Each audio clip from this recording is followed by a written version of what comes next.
तो कदली चारा किपरि प्रस्तुत करिवे तो मु बर्तमान पे आपण मानक देखौछि जे कदली चारा ताड़ आपण मैंने ताड़ी आनिबे आनी सारा बाद आपण मैंने 3 फुट व्यवधान में काटिदेवे काटिदेला बाद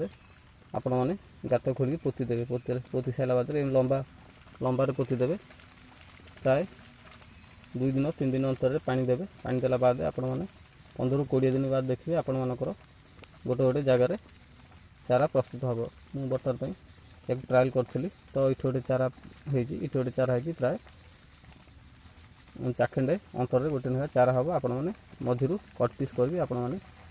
फील्ड रे लगे पारे तो चारा कर संपूर्ण